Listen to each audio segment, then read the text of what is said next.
오늘은 필리핀 목장 근신주일로 예배를 드립니다.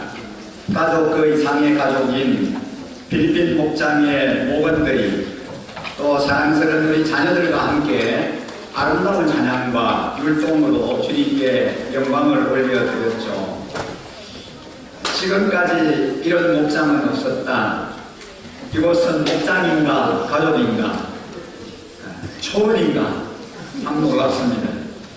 찬양과 율동을 통해서 우리 자녀들과 또 온 부모님들이 한마음 한몸이 되어서 하나님께 영광을 올려드리는 그 모습이 너무나 귀하고 아름답습니다.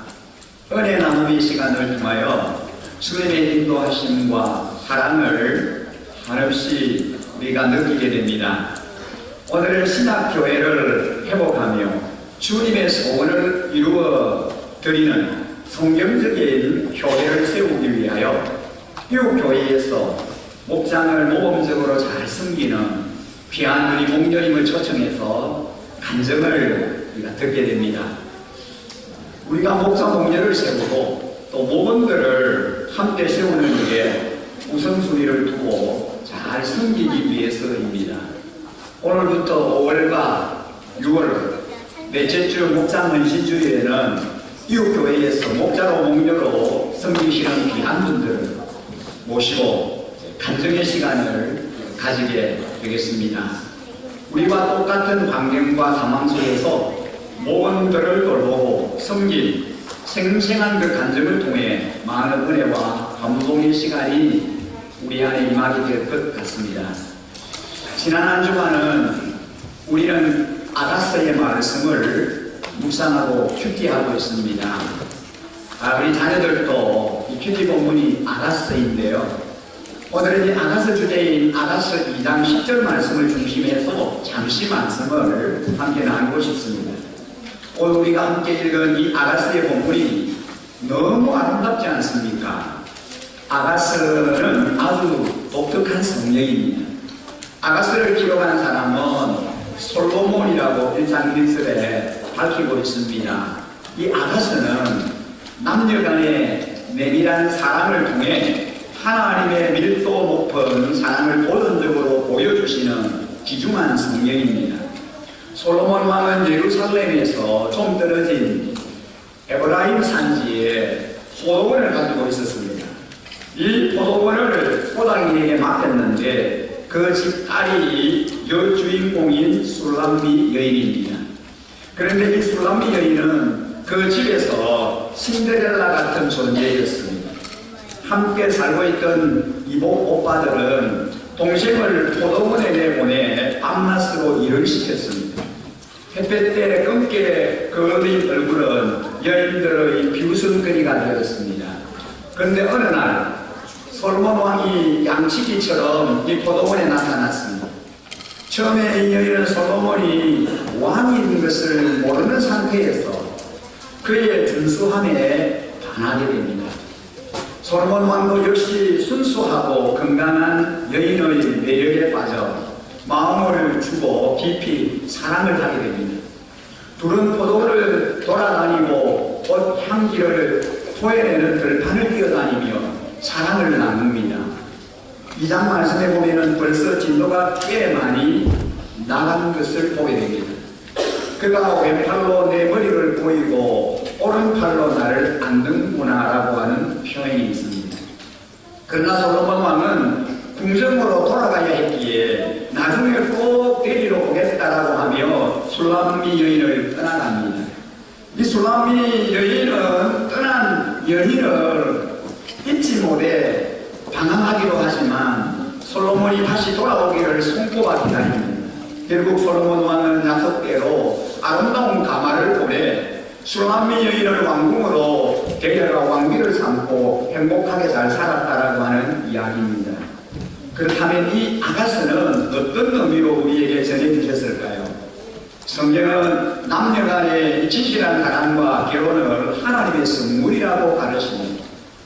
왕과 초라한 시골 여자, 신분을 초월한 사랑, 신국감을 두고 떠나는 왕, 여인의 시련과 기다림, 약속대로 신부를 데려가는 왕, 그리고 행복한 마무리. 첫 봐도 예수님과 성도들과의 이야기라고 하는 걸 우리가 알 수 있습니다. 여러분, 그렇습니다. 솔로몬과 슐라미 여인의 사랑은 바로 예수님과 성도들의 사랑을 예표적으로 보여주고 있습니다. 아가스를 기록할 때 솔로몬은 무맹의 시골 처녀를 사랑하는 자신의 모습을 통해 하나님의 사랑을 표현하고 싶었던 것 같습니다. 여러분, 우리가 함께 오늘 읽었던 본문 10절과 13절, 10절에서 13절을 우리가 함께 같이 읽어보실까요? 다 함께 이제 우리가 스크린을 보시면서 한 목소리로 같이 읽겠습니다. 우리 어린이들도 함께 같이 읽습니다. 아, 사랑하는 이가 나에게 속삭이네. 나의 사랑 그래 일어나오. 나의 어여쁜 그래 어서 나오. 겨울은 지나고 비도 그치고 비구름도 그쳤어.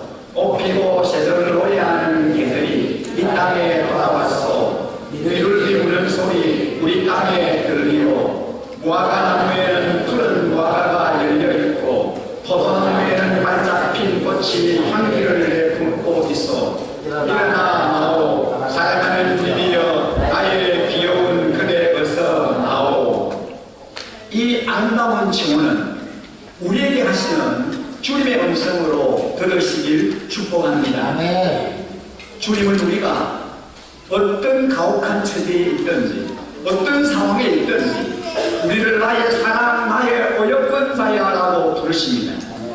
슐라미 여인의 눈빛에 애타게하고 목소리의 희열을 느끼고 항상 품에 안고 같이 있고 싶어하는 그 마음이 바로 우리 주님의 마음입니다.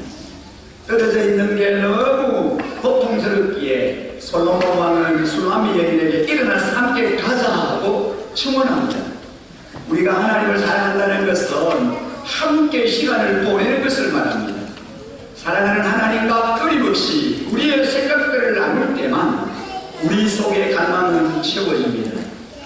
하나님과 많은 시간을 함께 할수록 우리는 유쾌하고 행복한 사람이 되어갑니다. 우리는 하나님의 자녀입니다. 여러분은 하나님의 사랑받는 자녀입니다. 하나님의 사랑을 독차지하는 존귀한 아들이요 딸입니다. 우리는 그래서 위축되지 않고 당당하게 살아갑니다. 사랑하는 유신가족 여러분, 우리 어린이 여러분, 우리 모두 일어나 함께 가십시다. 우리 모두 손에 손을 맞잡고 함께 달려가십시다. 우리 교회는 우리가 품고 있는 VIP들에게, 전도 대상자들에게 목숨을 거는 교회이고 싶습니다. 안 믿는 불신 영혼을 구원하여 제자 삼는 일에 우리가 우선순위를 두고 그 일을 이루기 위해서 존재하는 교회이고 싶습니다. 이 땅에 잃어버린 다음 세대를 살리며 새벽이슬 같은 청년들과 방황하는 우리 청소년들 그리고 어린 생명들에게 꿈을 심어주고 소망을 심어주는 교회입니다. 우리의 존재 목적을 달성하기 위해서 우리 모두는 일어나 함께 달려가야 하겠습니다. 오늘 5월은 가정의 날입니다. 우리는 매 주일을 어린이 주일, 모모이 주일, 그리고 가족 주일, 그리고 목장 주일로 지킬 것입니다. 5월 매주일 오전 예배 시간, 이 연합 예배 시간에 온 가족이 함께 예배드리는 그런 캠페인을 시작하려고 합니다. 매주일 이 연합 예배 시간에 흩어져 있는 여러분의 가족들을 이 예배의 자리에 초청해서 함께 예배드렸으면 좋겠습니다. 어린이들 그리고 청소년들과 우리 청년들을 주님의 품으로 인도하십시오. 무엇보다도 우리 가정에 살아가는 자녀들을 예배의 자리로 인도하십시오. 여러분의 부모님들을 예배의 자리로 모시고 나오시기 바랍니다. 가정의 날을 맞아 가정 안의 하나님을 위해 우리가 기도하고 있는데 온 가족이 함께 일어나 걸어가십시다. 셋째 주일은 이제 여시가도 야외 예배 및 한마음 운동회로 잡혀 있습니다. 사랑하는 남편과 가족들이 함께 일어나 아름다운 만남의 자리로 교제의 자리로 나오시기를 기대합니다. 올 한 달 동안 멀리 계신 부모님과 분가에서 떨어져 있는 우리 자녀들, 손주들을 우리 교회로 초대해서 함께 예배하는 의미 있는 시간을 만들어 보십시오. 오늘 이 시간부터 예배의 자리에 함께 있어야 할 가족들, 우리 VIP 이웃분들을 챙기고 인도하는 일에 최선을 다하십시오. 참 감사한 일은 목장 예배를 함께 해보니 목원들이 붓고 기도 중인 VIP 분들에게 주대한 관심을 받고 VIP의 근황을 나누는 모습을 보면서 얼마나 기뻤는지 모릅니다. 드디어 목장이 제 길로 달려가고 있구나라고 하는 것을 느꼈습니다. 사랑하는 우리 신가도 여러분, 우리는 언제나 함께하는 가족 그 이상의 가족입니다. 올 한 달 기적을 만들어가는 간증의 주인공이 다 되시기를 주님의 이름으로 간절히 축원합니다. 오늘 이제 이 시간 오늘의 메인입니다.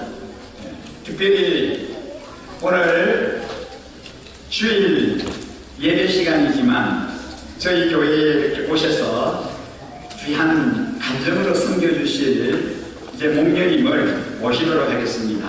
이 장삼교회에서 목녀님으로 신실하게 잘 섬기시는 장용진 목녀님, 오늘 목사님과 함께 참여하셨는데요.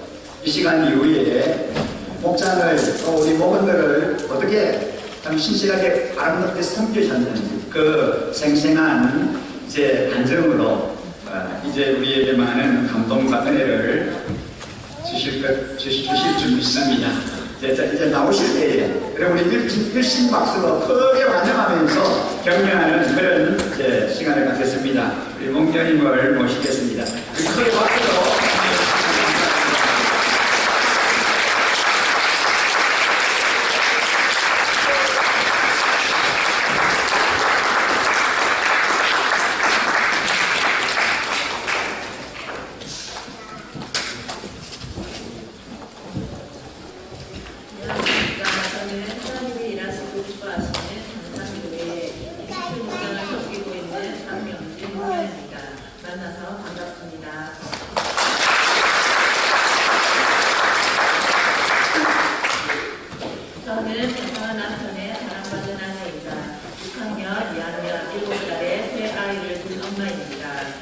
저는 경북 영천에서 태어나 어릴 때 시골에서 살았고요. 7살 때쯤 북한에 온 이후로 지금까지 북한에서 살고 있습니다. 저희 어머니는 그 당시 집 가까운 절에 다니고 있었으며 저희도 종종 절에 따라가서 밥도 먹고 하였습니다. 그러던 어느 날 교육열이 대단하신 어머니에게 누군가가 아이를 교회에 보내면 착하고 바르게 자란다는 말을 듣고 와서는 본인은 절에 다님에도 불구하고 장녀인 저를 장산교회의 성교원에 보내셨습니다. 7살 때 저는 그렇게 교회 성교원에 가게 되었습니다. 그때 저는 성교원에서 듣고 배운 예수님과 하나님에 대해 어머니께 많은 질문을 하였나 봅니다. 어머니는 그때마다 대답을 못하시고 얼굴하셨는데 그것이 마음에 걸리셨던지 어머니는 저의 교육을 위해 결단을 내리시고 그 뒤부터 교회에 나가게 되었습니다. 그때 어머니의 결단이 없었다면 지금쯤 저희 가족은 절에 다니고 있을지도 세상의 신들을 믿으며 그렇게 살아가고 있을지도 모르겠습니다. 그렇게 저희 삼남매와 부모님은 장산교회에 출석을 하였고 저는 유치부, 초중부, 청소년부를 전부 교회에서 자라고 배웠습니다. 그렇게 어린 시절을 교회에 자랐지만 저는 하나님을 만나지는 못했습니다. 교회는 나가지만 어머니의 교육열은 항상 교회와 신앙을 넘어서는 것이었고 공부를 위해서는 모든 것이 비전이었습니다. 그런 어머니의 성향을 아는 저는 교회에 가고 싶지 않은 날에는 공부 핑계를 대며 교회에 빠지기 일쑤였고 그런 저를 어머니는 혼내지도 지적하지도 않으셨습니다. 그렇다고 제가 공부를 잘했느냐 그것도 아니었습니다. 어머니의 교육열에 저는 따라가지도 못했고 오히려 공부하라는 소리에 질려 공부하는 것을 정말 싫어했습니다. 만약에 지금 다시 태어난다고 해도 저는 공부는 안 할 것입니다. 그렇게 의미 없는 신앙생활과 교회 생활을 하면서 저는 성인으로 자랐습니다. 당연히 믿음의 뿌리가 없었던 저는 대학 문화와 세상에 주는 즐거움에 빠져 교회와는 거리가 먼 세상 사람과 전혀 다를 게 없는 삶으로 살아가게 되었습니다. 그렇게 세상에서 잘 살고 있을 때 우연히 한 남자를 만나게 되었습니다.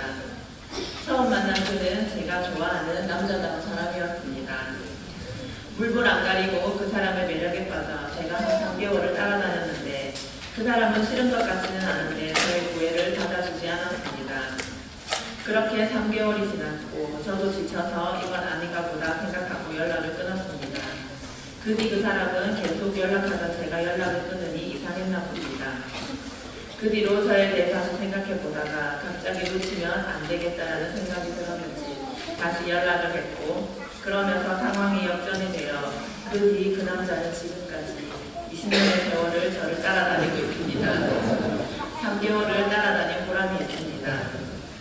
그렇게 8년을 연애하고 결혼할 때가 되어 부모님께 남편을 소개시켜 주었는데 그때 어머니는 교회에서 세례를 받지 않으면 결혼 허락을 안 해준다고 말씀하셨습니다. 울며 겨자 먹기로 저의 남편은 그때부터 교회에 나가게 되었고 어느 정도 시간이 지난 다음 교회에서 세례를 받았습니다. 물론 마음에는 하나님도 예수님도 전혀 없고 오직 결혼에만 목적이 있었던 거지요. 그렇게 세례를 받고 저희는 20대 끝자락에 결혼을 하였습니다. 여느 부부와 같이 서달을 지나도 출산을 하였는데 얼마간 기쁜 것도 잠시 그 아이는 심한 아토피 피부염으로 우리 부부를 힘들게 하였습니다. 처음에는 잘한다는 병원을 데려가고 좋다는 약과 온갖 민간요법을 다 써보았습니다. 하지만 낳기는커녕 오히려 더 악하게 나갔습니다. 아무리 해봐도 안 되는 상황에서 저희 부부는 좌절할 수밖에 없었습니다. 온몸에서 피가 나는데도 계속 긁을 수밖에 없는 아이를 보며 차라리 내가 아팠으면 하는 마음이 들었습니다. 무엇 하나 도와줄 수 없는 것이 너무 힘들었습니다. 세상적인 어떤 방법도 통하지 않자 저는 그때 처음으로 하나님을 불러보았습니다. 아이를 붙들고 하나님께 기도하고 하나님께 매달렸습니다. 집회에도 찾아다니고 새벽 기도도 나가며 하나님을 찾고 또 찾았습니다. 그러던 어느 날 밤 아픈 아이를 바라보며 기도하던 중 내 속에서 하나님께 토하듯 울부짖으며 소리치는 모습이 보였습니다. 제발 살려달라고, 너무 힘들다고, 저한테 왜 이러시냐고 목이 터져라 부르짖고 있었습니다. 그때 제 마음 깊은 곳에서 큰 음성이 들려왔습니다. 이런 일이 없으면 네가 나를 찾겠느냐, 나를 만나겠느냐, 나는 너를 한 번도 떠난 적이 없다라고 말씀하시는 하나님의 음성이었습니다. 저는 그때 너무 큰 음성에 놀라서 정말 하나님이 맞으시냐고 물어보았습니다. 그래 나다, 내가 너의 하나님이다 라고 뚜렷하게 말씀하시는 것이었습니다. 그날 밤 저는 인격적인 나의 하나님을 만나게 되었습니다. 그 어떤 힘든 어려운 날들 속에서 한 번도 나를 떠나지 않으시고 내 곁에서 나를 바라보셨으며 눈물 흘리셨던 하나님을 그날 밤 저는 처음 만났습니다. 제가 어디서 무엇을 하던 항상 옆에서 나를 지켜주시는 하나님, 저를 많이 사랑해 주시는 하나님을 말이지요. 그날 밤 이후로 저의 삶은 180도 바뀌었습니다. 힘든 상황, 어려운 마음은 그대로였지만 내가 하나님의 자녀라는 것과 하나님이 나를 사랑하신다는 것 때문에 힘을 내어서 살아갈 수가 있었습니다. 그 뒤 저는 교회에서 하라고 하는 일들을 거절하지 않고 순종하며 일했습니다. 작은 것부터 내가 할 수 있는 모든 일에 최선을 다했습니다. 하나님이 나를 사랑해 주신다는 그 든든한 믿음과 감사한 마음에 저는 그러지 않을 수가 없었습니다. 하나님은 세상 한 구석에서 신음하고 있는 저를 찾아내어 세상 밖으로 끌어내 주셨고 사람들과 함께 무언가를 할 수 있도록 지속적으로 장을 만들어 주셨습니다. 그렇게 저를 하나님이 쓰시고자 하는 그릇으로 빚어가셨던 것입니다. 그러던 어느 날 우리 교회는 가정교회로 전환을 하였습니다. 7살 때부터 교회를 다니면서 커온 저로서는 가정교회라는 것이 너무도 생소하고 어려워 보였습니다. 그냥 교회 다니면서 조금씩 할 수 있을 만큼 하나님 나라 섬기고 적당히 하면 천국 갈 수 있는데 굳이 어려운 일을 택해서 사역을 하다니요. 가정교회는 알면 알수록 사람이 할 수 있는 범위를 넘어서는 힘든 사역이었습니다. 사람이 예수님과 비슷할 수는 없지만 그 시스템 안에서는 예수님처럼 사역하는 것이었습니다.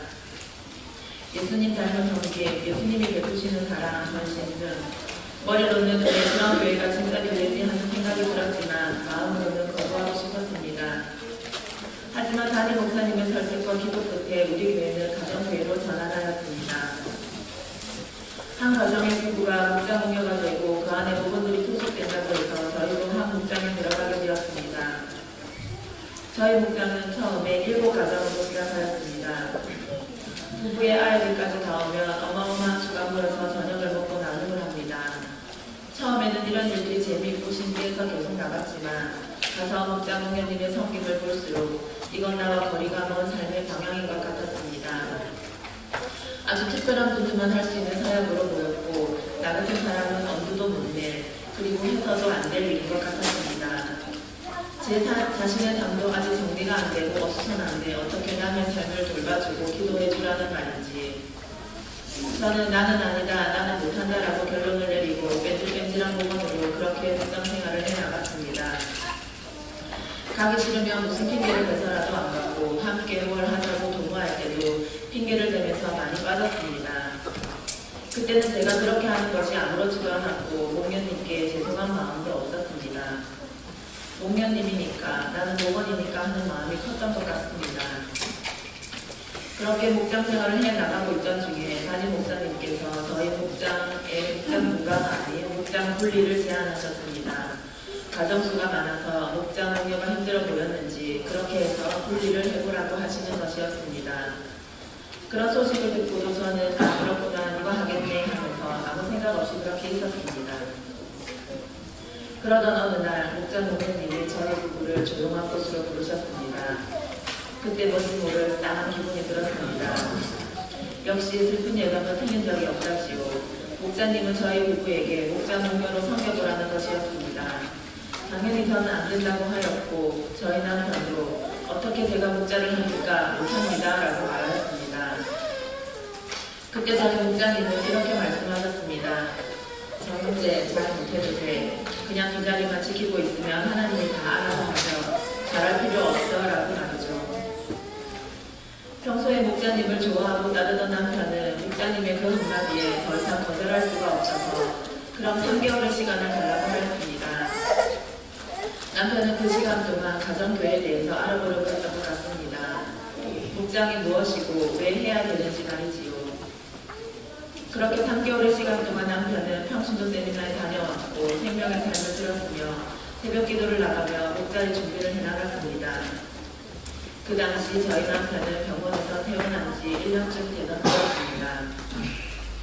남편은 저와 만나기 전까지 세상의 어둡고 거친 곳에서 삶을 살았습니다.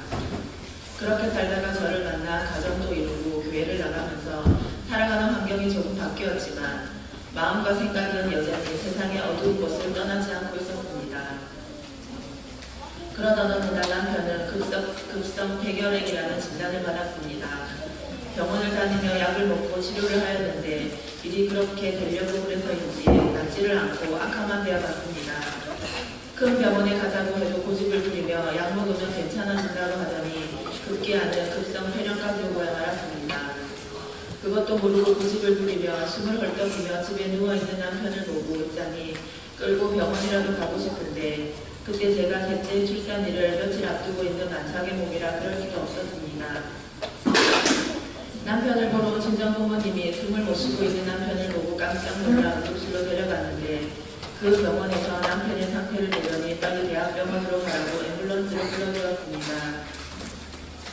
대학병원 응급실에 가서 바로 산소호흡기를 하고 응급처치를 했습니다. 병원에서 나중에 들은 얘기지만 이미 막사를 타고 왔다고 자기들끼리 말했다고 합니다. 1인실에서 입원하고 치료를 받았습니다. 저러고 있다가 셋째는 보지도 못하고 헤어지는 것은 아닌지 걱정이 되고 슬퍼서 정말 많이 울었습니다. 혹시나 무슨 일이 생길지도 몰라서 저는 산부인과에 전화를 해 예정 일을 일주일 앞당겼습니다. 셋째를 빨리 낳아야 할 것 같기 때문입니다. 그러던 중에 교회에서 담임 목사님과 장로님이 신방을 오셨습니다. 나의 갈 길 다가도록 예수 인도하시니 찬양을 부르는데 남편의 눈에서 눈물이 터졌습니다. 처음으로 회개의 눈물이 터진 것이었습니다. 목사님의 말씀을 전하시는데 위로의 말씀이 아니라 지난날 살아온 삶을 지적하고 앞으로 그렇게 살지 말라는 강력한 메시지였습니다. 마지막 기도를 해주시는데 저희 남편의 입에서도 아멘이라는 소리가 나왔으며 계속 눈물을 흘렸습니다. 그렇게 목사님이 가시고 난 뒤 남편에게 신기한 일이 일어났습니다. 호전되지 않고 악화만 되어갔던 몸이 조금씩 되살아나기 시작한 것입니다. 숨이 차서 한 발짝도 내디딜 수 없었는데 하루 이틀이 지나면서 두 발짝, 세 발짝 걸을 수 있었고 화장실도 혼자 갈 수 있을 정도로 병이 낫고 있었습니다. 주위의 하나님을 경험하는 순간이었습니다. 믿을 수 없는 일이 남편에게 일어났고 정말 이게 사실인지 의심이 갈 정도였습니다. 며칠 뒤 남편은 병원에 입원을 쓰고 셋째 소망이의 출산을 보고 외출증을 끊어서 산부인과에 왔습니다. 저희 부부는 그날 앉아서 손을 잡고 절대로 이날을 잊지 말자며 약속하며 함께 울었습니다. 그렇게 남편은 셋째 출산을 보고 병원으로 돌아갔습니다. 정말 감사했습니다. 하나님이 남편의 생명을 한 번 더 허락하신 것도 감사했고 그렇게 남편이 하나님을 만난 것도 감사했습니다. 그 뒤로 남편은 하나님의 은혜로 조금씩 회복되어 갔고 새로운 삶을 살겠노라고 결심하게 되었습니다.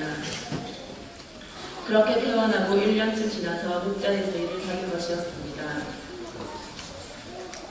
준비기간 3개월이 지나 저희 부부는 목자 목녀로 임명을 받았습니다. 부족하고 아무것도 잘 못하는 저희였지만 그저 목자 목녀님이 하신 것만 따라하자는 마음으로 시작을 하였습니다. 그때 저희를 도와주려고 나온 두 가정과 함께 목장 부부가 되었습니다.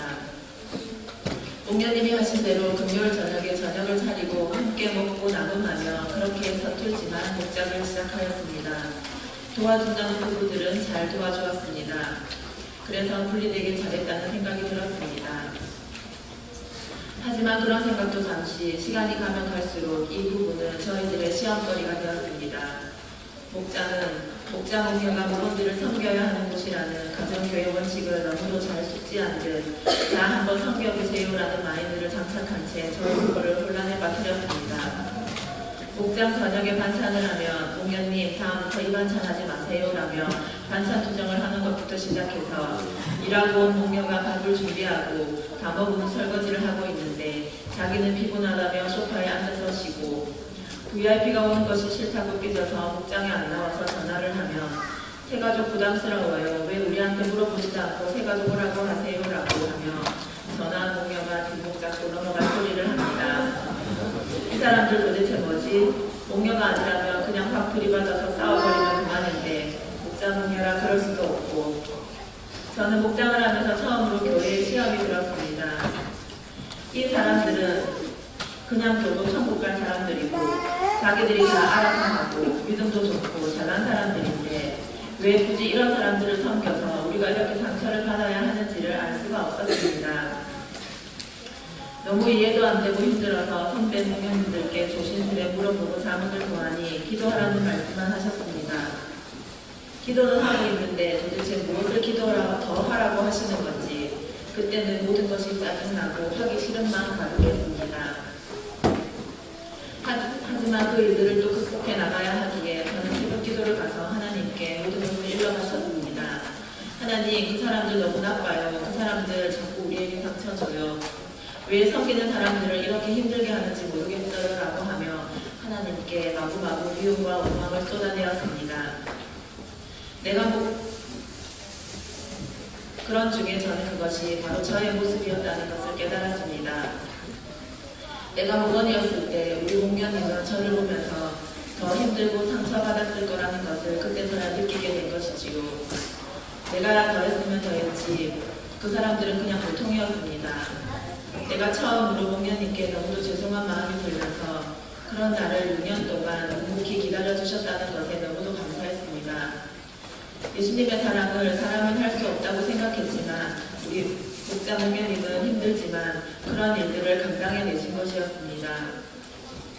그 생각이 든 뒤로 저는 우리 목원들을 원망하고 미워할 수가 없었습니다.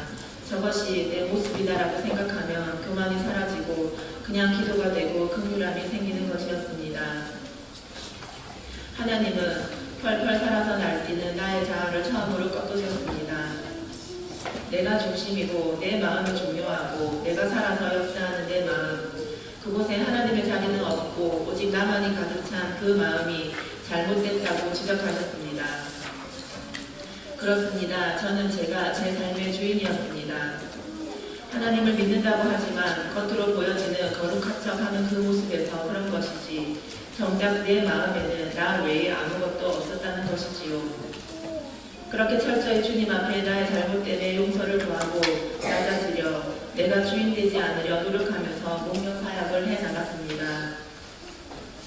내가 너무 살아있으면 하나님이 보내주신 그 어떤 영혼도 섬길 수가 없으니 하나님께서 그렇게 저를 다듬어가고 계셨던 것입니다. 나를 통해 일하시고 영광받길 원하시는데 내가 하나님이 되어서 그 일을 가로막고 있으니 하나님이 일하실 수가 없었던 거지요. 그렇게 아프지만 깨달음을 주신 하나님께 너무 감사드립니다. 그렇게 시간이 지나며 그 가정 중에 한 가정은 싱글 목장 목녀로 부름받아서 나갔으며 한 가정은 우리 목장에 아이들이 너무 많다는 이유로 다른 목장으로 옮기고 싶다고 하여 그렇게 좋게 보내주었습니다. 그 모범들로 인해 하나님께서 주신 깨달음을 얻었기에 그 모두들에게 지금은 감사합니다. 지금 목장을 한 지는 3년이 조금 넘었습니다. 하나님은 제가 힘들어할 때마다 선물을 하나씩 주셨는데요.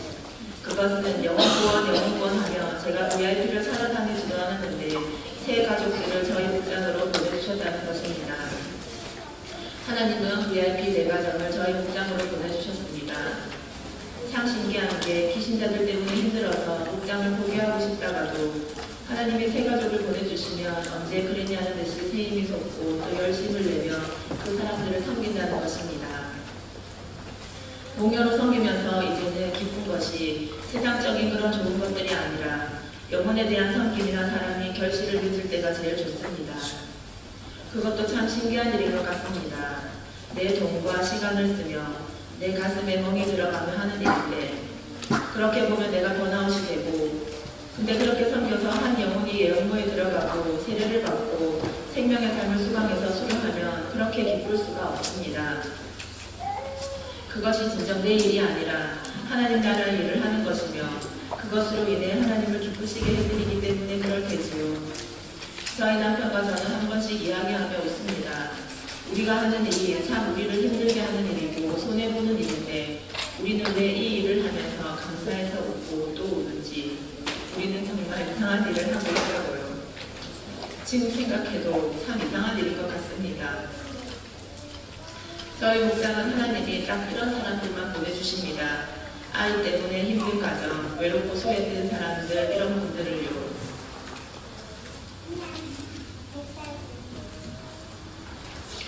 저희가 처음으로 새 가족을 맞이하던 날을 잊을 수가 없습니다. 그 가정은 아이가 많이 별나고 시끄러워서 어디 가서든 아이 때문에 환영받지 못하는 그런 가정이었습니다. 자매는 하나님을 믿지만 교회는 안 다니며 나름대로의 신앙으로 믿음 생활을 하고 있고 형제는 교회에 정착하고 싶은데 아이와 자매 때문에 그러지 못하는 그런 상황의 가정이었습니다. 처음 만났을 때 자매의 표정이 어찌나 매섭고 찬바람이 부는지 한마디 말 붙이기가 참 두렵고 떨렸습니다. 하지만 저는 저의 유쾌함과 온화한 표정 그리고 진실된 마음으로 이런저런 말을 붙여가며 대화를 시도했고 그 자매도 저의 진심에서 나오는 말과 행동을 보면서 서서히 경계를 풀게 되었습니다. 그렇게 얘기를 나누며 한 주, 두 주 목장에 오면서 자매도 잘 웃게 되고 말도 많아져 목장 나눌 시간에는 제일 진솔하게 나눔을 하게 되었습니다. 알고 보니 그 자매는 그림과 만들기에 엄청난 소질이 있는 자매였습니다. 제가 교회 사역으로 작은 도서관을 맡아서 하고 있는데 어느 날 도서관에 와서는 목녀님 게시판 하나 만들어 드릴게요 하더니 정말 필요한 우리 도서관의 게시판을 뚝딱 만들어주는 것입니다. 그 뒤로 도서관에 와서 보더니 이곳저곳에 필요한 곳에 그림을 그려주고 캘리로 글씨를 써주고 도서관 환경을 너무 아름답게 만들어 주었습니다. 참 고마운 자매입니다. 사람들과 만나고 상대하는 것을 부담스러워하고 싫어하는 성격인데 그 뒤로 조금씩 사람들과 대화도 많이 하고 활동도 같이 하면서 변화되어 갔습니다. 아이도 ADHD 진단을 받고 상담과 치료를 같이 하고 있는데 지금은 많이 좋아져서 우리 목장의 똑똑한 역할을 담당하고 있습니다. 항상 저를 뒤에서 지지해주고 순종해주며 힘이 되어주는 이 가정 때문에 힘들지만 목장 사역을 감당해 나가는 것 같습니다. 정말 감사한 가정입니다. 그 다음으로 온 가정은 남편은 배를 타는 항해사였고 7살 아이를 키우는 자매 가정이었습니다. 성당에 다니다가 냉담 중에 교회에 가고 싶은 마음이 들어서 저희 교회에 오게 된 것입니다. 목사님은 바로 우리 목장으로 연결해 주셨습니다. 처음 봤을 때 우리 목장 아이들의 환경에 너무도 당황하고 의아해하는 자매의 표정이 생각납니다. 이게 무슨 모임이지 하는 듯한 표정으로 처음 목장 모임에 참여했는데 올리브 블레싱 시간에 아이들의 기도 제목으로 자매는 놀라고 말았습니다. 송유찬 다음에도 목장 오게 해주세요. 송유찬 다음에도 우리 목장에 와서 우리랑 놀게 해주세요. 계속 송유찬. 그 자매는 그날 첫 목장 모임을 잊을 수가 없다고 말합니다. 우리 아이들이 그렇게 자기 아이를 환영해주고 다음에 만나고 싶다고 기도하던 그 모습을요. 그 뒤로 자매는 목장에 또 오게 되었고 그렇게 우리는 한 가족이 되었습니다. 그 뒤로 생명의산, 예영모, 세례식까지 한 번의 거절도 없이 순종하면서 조금씩 믿음도 생기고 확신도 가지게 되었습니다. 저희 부부에게 너무나 귀한 자매입니다.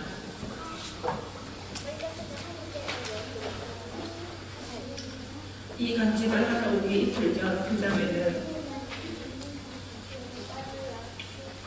친정 아버지를 천국으로 보내드렸습니다. 장례식 첫날부터 끝까지 우리 목장 식구들은 그 자리를 함께 지켜주고 옆에서 위로해 주었습니다. 하염없이 눈물을 흘리는 자매를 보며 위안 말귀를 보내고 있는 저희 친정 아버지가 생각이 나서 함께 많이 울었습니다. 그 자매는 어릴 때 친정 어머니가 위암으로 돌아가셨는데 이렇게 또 아버지까지 돌아가시니 마음이 너무 아팠습니다. 언젠가 그 자매가 이렇게 말한 적이 있습니다. 목련님은 우리 엄마 같아요. 목사님은 우리 아빠 같고요라고요. 장례식을 하는데 이 말이 생각나서 이렇게 말해주었습니다. 성혜야, 이제 목사님하고 내가 엄마 아빠가 되어줄게. 너무 힘들지만 우리가 있으니까 힘내라고요. 여러분, 그 자매를 꼭 안아주었습니다. 목장 안에서 이런 사랑과 보살핌은 사람을 살리는 힘이 있는 것 같습니다. 우리에게 사랑의 본이 되신 예수님의 사랑이 다시 한번 느껴지고 깨달아지는 감사한 시간이었습니다. 작년 9월쯤에는 우리 목장에는 중국인 자매가 아이 둘을 데리고 들어왔습니다. 그 자매는 그 시기 남편과 이혼을 앞두고 있었으며 모든 것을 내려놓고 포기하려고 했던 자매였습니다. 중국과 한국의 문화 차이를 극복하지 못하고 10년 정도의 결혼 생활에 마침표를 짓고자 준비하고 있었습니다. 우리 목장에 왔을 때 상태는 안 좋아 보였고 우리에게 이혼의 준비를 어떻게 해야 하는지 부탁해 왔습니다. 이혼을 막아보려 목장님과 저는 기도로 설득도 하고 자매의 마음을 바꿔보려고 했지만 이미 마음의 결정을 내린 자매는 돌이키지 않았습니다.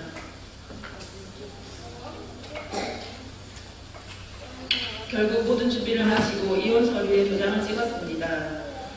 저희도 안타까웠지만 자매의 결정을 존중해 주었고 그렇게 하면서 그 힘든 시간을 함께 해주었습니다. 그 자매는 3살부터 부모님이 이혼하셔서 할머니와 함께 살았다고 합니다. 초등학교 때부터는 할머니가 집을 나가셔서 혼자 밥을 해먹으며 그렇게 혼자 컸다고 합니다. 어릴 때부터 제일 갖고 싶었던 것이 집과 가족이었는데 또 그렇게 가정이 깨어지는 일을 겪으니 자매의 마음은 너무 힘들었을 것입니다. 우리가 그 자매에게 해줄 수 있는 일은 따뜻한 말과 함께하는 저녁, 너와 함께 해줄게라는 구원의 메시지였습니다. 언제나 목장에 오면 큰 소리로 반겨주고 우리 아이들이 뛰어나가면서 해주었으며 함께 저녁을 먹으며 가족처럼 이런저런 대화를 나누었습니다. 그러면서 그 자매는 조금씩 밝아져갔습니다. 중국인이라 대화도 잘 안되지만 자신의 마음을 최선을 다해 내어놓으며 나눔을 하였고 목사님이 권하는 예영모, 생명의상, 세례언신 모두 순종하며 그렇게 저희 부부를 기쁘게 해주었습니다. 생명의 산 성령 체험 시간에는 목사님의 기도를 받는 중 폭포수 같은 눈물이 쏟아지며 지나온 힘든 모든 시간들이 필름처럼 지나갔다고 합니다. 오열을 하며 기도하는데 하나님이 따뜻한 두 팔로 안아주는 느낌을 받아서 또 감사해서 많이 울었다고 합니다. 하나님은 그 자매에게 목장에서의 사랑과 섬김을 통해 자매의 어렵적 상처와 아픔들을 나누어 주셨습니다. 몇 달이 지나지 않았지만 그 자매는 매번 고백합니다. 목장이 아니었다면 저는 가족을 가질 수도 없었고 하나님을 만나지도 못했을 거라고요. 그 자매의 고백을 들으며 저희들은 하나님이 하라고 하신 일은 하기만 하면 역사는 일어난다는 것을 알았습니다. 그것이 나의 일이 아니기 때문이지요. 그것이 철저히 하나님의 일이기 때문에 일어나는 변화입니다. 그 자매의 생일날 저는 일을 끝내놓고 케이크를 사가지고 집 앞에 가서 불러낸 적이 있습니다. 길에서 케이크를 주면서 홍아 생일 축하해 우리 항상 행복하자라고 말했는데 그 자매는 눈물을 흘리며 고맙습니다 언니 하고 말했습니다. 눈물을 흘리는 자매의 얼굴을 보며 그리고 이렇게 작은 일에 감동하는 모습을 보면서 나는 내가 할 수 있는 작은 일에 감사했습니다. 하나님은 저에게 큰 일을 하라고 하지 않으십니다. 엄청난 일을 해서 하나님을 기쁘시게 하라고 하시지 않습니다. 그냥 내 있는 자리에서 내가 할 수 있을 만큼만 그 정도의 헌신과 사랑을 하라고 하십니다. 그러면 그 뒤의 일은 하나님이 다 알아서 하시고 책임진다고 하십니다. 저는 그런 하나님이 너무 좋습니다. 작은 일에 하나님이 기뻐하시며 칭찬해 주시는 것이 너무 감사합니다. 목장은 정말 작은 일에 감동이 되고 살아가는 큰 힘이 되는 것 같습니다. 목원들 때문에 많이 힘들었던 저희 부부였는데 이제는 목원들 때문에 힘을 얻고 감사함을 많이 느낍니다. 모두 저희가 목장 은혜로 살아가게 해주는 귀한 사람들입니다. 아무것도 아니고 세상의 아웃사이더로 살아가는 저희에게 이런 귀한 일을 맡기셔서 영혼을 살리게 하시고 저희도 살아가게 하시는 하나님께 영광 올려드립니다. 목장은 큰 축복이 있습니다. 우리가 알고 있는 물질의 축복, 자녀의 축복, 건강의 축복은 그저 따라오는 것이고요.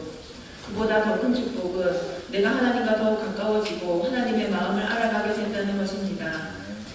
그래서 하나님을 더 기쁘시게 해드리고 싶은 소망이 생긴다는 것입니다.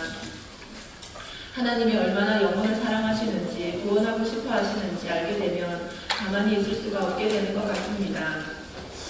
이 간증문을 쓰면서 이렇게 제 인생을 되짚어보니 삶의 순간순간 어느 작은 한 곳이라도 하나님의 손길이 안 미친 곳이 없다는 것에 너무 감사합니다.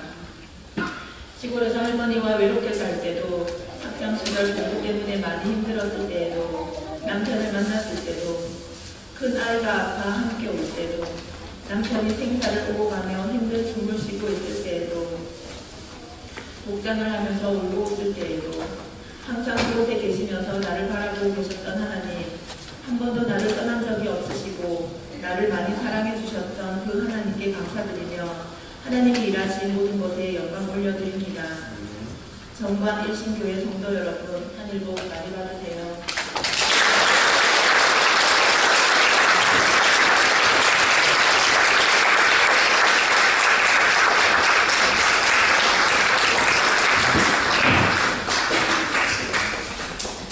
목장을 섬기면서 하나님께서 함께해 주시고 은혜 베풀어 주셨던 생생한 하나님의 말씀을 간증으로 우리들에게 전달해 주셔서 감사하고요. 우리 모두가 다 공감을 하겠습니다만 작은 일에 하나님께서 역사하시고 그 작은 일을 소홀히 여기지 아니하고 그 작은 일들을 통해서 또 이렇게 섬길 때 감동이 있고 하나님의 일하심이 목장 안에 아름답게 이루어져가는 것을 우리가 함께 듣게 되어졌습니다. 귀한 섬김을 통해서 하나님의 일하심을 저희들에게 들려주신 장명진 목련님 또 함께 목장을 위해서 섬기시는 목사님 오셨는데 한 번 더 잠시 자리에 일어나시면 이를 크게 더 신실하게 하나님을 잘 섬기실 수 있도록 소망합니다.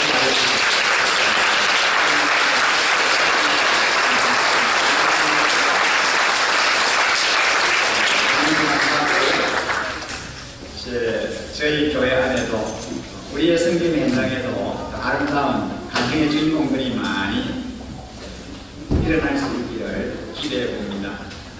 오늘 말씀 듣고 또 기도받기를 원하시는 분들이나 마음에 결단하고 하나님을 영접하기를 원하시는 분들, 또 재헌신하기를 원하시는 분들은 축도 우리에 나오셔서 인증카드를 작성해 주시고, 오늘은 이 자리에서 기도를 받는 것이 아니라 제 생활업체에 가셔서 목사님의 박수봉 목사님의 기도를 받으시도록 그렇게 해주시면 되겠습니다. 오늘 우리에게 주신 귀한 생생한 하나님의 음성 말씀을 우리가 기억하면서 우리의 마음의 고백으로 또 하나님 앞에 우리의 믿음을 찬양을 통하여 올려드리고 싶습니다. 다 함께 찬양으로 하나님께 영광을 드리겠습니다.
나의 사랑 내 의역권자야 일어나서 함께 가자라고 말씀하십니다.